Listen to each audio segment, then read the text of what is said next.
So how does a snowboarder fly through the air, twisting and flipping, then land like it was nothing? It's called spatial awareness. And even though that's an extreme example, every athlete needs to control their body through different planes and axes of movement. But almost no one spends time training this ability. In fact, spatial awareness is one of the most neglected, yet most important aspects of athletic performance. One great way to improve your spatial awareness, upper and lower body coordination, along with learning how to engage the ground in a fun way, is to practice the forward shoulder roll. Now, if you've done Aikido, Judo, or Systema, yeah, I get it. You learned a certain technique that you think is superior because it's optimized for your context. And this video isn't about learning Ukimi or whatever particular style that you love. There's other videos for that. Instead, today I'm going to teach you how to safely practice the forward shoulder roll and also show you some fun variations. Let's get into it. All right, first off, this is the forward shoulder roll. You ready? That's it. Now, the problem that I see a lot of people have when they do this is they try to do exactly what I just did and jump into it. Nah, we don't want to do that. We actually want to break it apart and focus on each individual position, making sure that we're comfortable with that and know exactly where our body needs to be. Getting comfortable in those positions are going to help us with our spatial awareness, which is in turn going to allow us to have better control. We're going to be able to stop in those positions. We're going to be able to get strong, improve our range of motion, and that's going to lead to further exploration and variations. So this is what we're going to do to get started.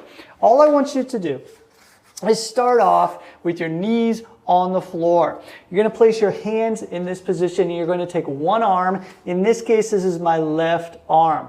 And all I'm going to do is extend it out to the side to start off with. This arm is going to be my window.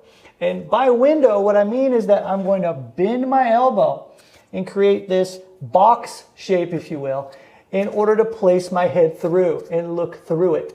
This arm is going to turn now. And so before I shove my head through here, all I want to do is practice placing my shoulder on the ground as I twist my arm. So once again, I rotate my arm, slowly placing the shoulder to the floor, and then I come back out of it. Now you're going to notice, hopefully you noticed that when I was performing this, my knee naturally lifted in the back. Let that happen, okay? So once again, let's practice this where you extend the arm, placing the shoulder to the floor. Why are we practicing this? The reason why is because we don't want to slam our shoulder into the ground. We want to protect our head, our neck at any point in this progression. And the way to do that is to, again, break things down. Slowly work on each piece. Get really, really good at that and then slowly add things to it. Now, once we are comfortable with this position, next off, we're going to practice taking our head and just looking at the ceiling by pulling our head underneath. Notice that my head is not touching the floor. This is also important. And you might actually find yourself with a lack of mobility that doesn't allow you to do that. If that's the case, I want you to hang out here, spend more time, however many sessions it takes, to slowly work on increasing that range of motion in your neck to be able to move the head so that you can get it underneath and look through that window. So once again, I extend the arm, it rotates, the shoulder comes to the floor. I pull my head through and look up at the ceiling through the window. Next up, we're going to focus on lifting the butt up into the air. I rotate my arm, shoulder goes to the floor, I pull my head through, and all I'm going to do is use my toes and take the backs of my knees towards the ceiling. This is going to lift my butt. Notice that I'm not going over and performing the roll. I'm keeping my head off of the floor, looking up at the ceiling, and I take the backs of my knees up towards the ceiling. This puts me in a modified A-frame position. And this is going to, 1, help with control, 2, improve mobility. If you are tight, you're going to find that you really feel this in your hamstrings.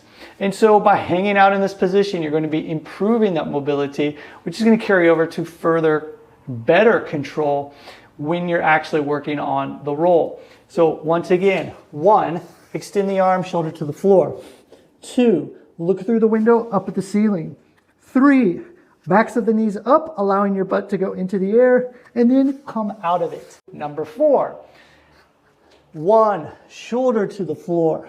Look through the window up at the ceiling. Backs of the knees up. I'm going to now walk my toes forward and then walk them back.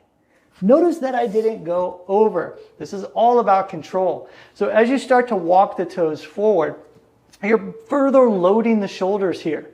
But at no time did I load my neck. So I'm not putting pressure on my neck.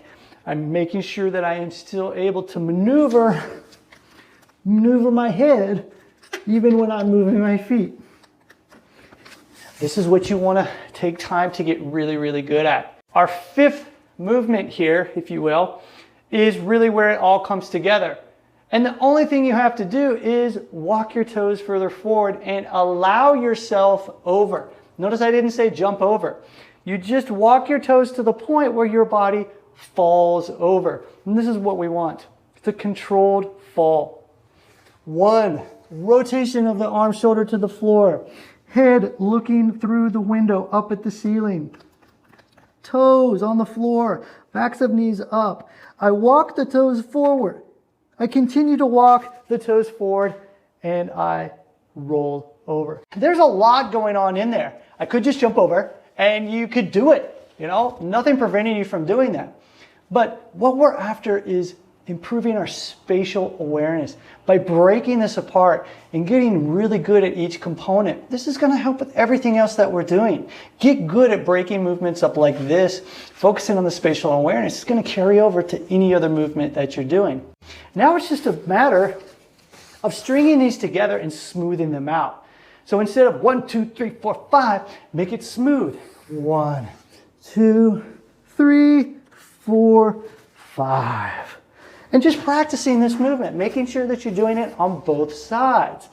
1, 2, 3, 4, 5, eventually sitting up out of it. All right, so before I get into some of these variations, let's troubleshoot a couple of things. Something that you might find is that you're able to perform 1 through 4, shoulder to the floor, looking through the window, because you spent time being able to get off your head. You start to push your knees up, you walk your feet forward, and you just fall to the side over here, okay? This is a common issue that we see. And so in that case, what can really help to keep you from falling to the side is actually straddle your legs a bit wider. So as I'm going in 1, 2, opening up this way, and I start to walk here. Now, if I pull this hand in, I know this is hard to see maybe here, if you can come around. If I start to pull this arm in, I'm not going to have a base over here. So I want to keep this arm extended. And I want to think of rolling over the top of this arm. And so this hand is going to allow me to catch. So I have a base here as well. So I walk forward, forward, forward, forward. And you might actually need to put your head down, your shoulder on the floor a little bit in order to understand how to roll forward. I'm going to be honest, in the beginning, you're probably not going to be able to roll straight. It's going to be at an angle, and that's just fine. I just want you to understand that by opening up the base here, it's going to help you in being able to keep steady when you're doing it. Arm is still out to the side. As you walk forward, slowly, slowly perform this, and you might find yourself falling to the side, which is fine. Just keep working on it and focus on trying to improve your range of motion and be safe no matter how you're performing it. Okay, here's a fun variation you can play with. Are you going to do forward shoulder roll into a squat? Now, when you're performing this, key point here, make sure that you land out of that forward roll, feet shoulder width apart. If you bring your feet together, it's going to be difficult to stand out of it. I'm going to show you 3 variations of this variation. The first one, where you're going to be using your hands for assistance, going up into the squat. Second one is where you're going to use one hand. And the last one is where you're going to throw both hands forward. This is going to allow you to take advantage of the momentum that you have and get you up into the squat. All right, we're going to combine 2 rolls by using that pop up into the squat. So all you're going to do is perform this first roll up into your squat, knees back to the floor, and then perform another roll out of that. So once again, I'm gonna do my roll. Go into a squat. Come back down to the floor. Make sure you go nice and easy. Don't slam your knees into the floor, and perform another roll, making sure you don't hit the wall. All right, the next one is one of my favorite ones. If you got the space, you're gonna do a bear walk directly into a forward shoulder roll. So it's gonna look like this. I'm gonna walk forward. And then from here, I'm going to drop into the floor and roll forward. Lots going on in there. Here's how you can actually simplify it to make sure that you're not banging your shoulder into the floor. As you walk forward, drop the knees to the floor. And do the same thing that you were doing in the very beginning. Rolling out of that, so that gradually you're getting to the point where you're just going a little higher off of the ground, working to the point where you can actually do a roll directly out of it just like that. So there you have it, the forward shoulder roll. Gonna help you with your spatial awareness. It's also a lot of fun. Let me know which of those variations is your favorite.